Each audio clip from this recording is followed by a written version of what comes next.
Le premier roi Stuart, Jacques Ier, meurt en 1625. Et son fils et successeur Charles Ier, dès le début de son règne, se frite avec le Parlement pour augmenter son revenu. Bon, le gamin réclame un peu d'argent de poche, mais c'est pas trop méchant. Mais après ça, il va réaffirmer l'autorité du roi en prélevant de nouveaux impôts sans convoquer de parlement. Ah ouais, le gars s'est dit « fuck it ! Maintenant ici c'est une monarchie absolue, tu vas faire quoi ?» Et ça ne va pas être la seule connerie de Charlie. La religion principale en Angleterre à ce moment-là, c'est l'anglicanisme, une religion chrétienne protestante qui désigne l'archevêque de Canterbury comme chef absolu du culte, comme peut l'être le pape pour les catholiques.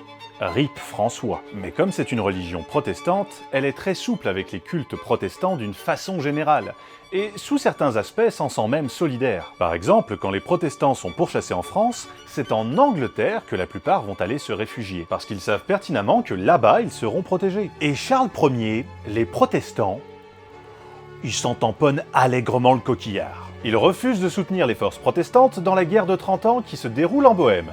Il se marie avec Henriette-Marie de France, une catholique, et il nomme William Laud, une figure très controversée de l'église anglicane, archevêque de Canterbury. Ce qui fait qu'on commence naturellement à douter de la foi réelle de Charles Ier. Et notamment les puritains, une secte anglicane extrêmement conservatrice. Mais conservatrice, ça daronne. Bref, le roi Charlie commence à gaver tout le monde, et c'est comme ça qu'en 1639, il déclenche la guerre des Trois Royaumes. Une guerre civile sur fond religieux entre l'Angleterre, l'Écosse et l'Irlande. Et je dis que c'est une guerre civile parce que ces trois royaumes sont normalement tous afféodés à la couronne d'Angleterre.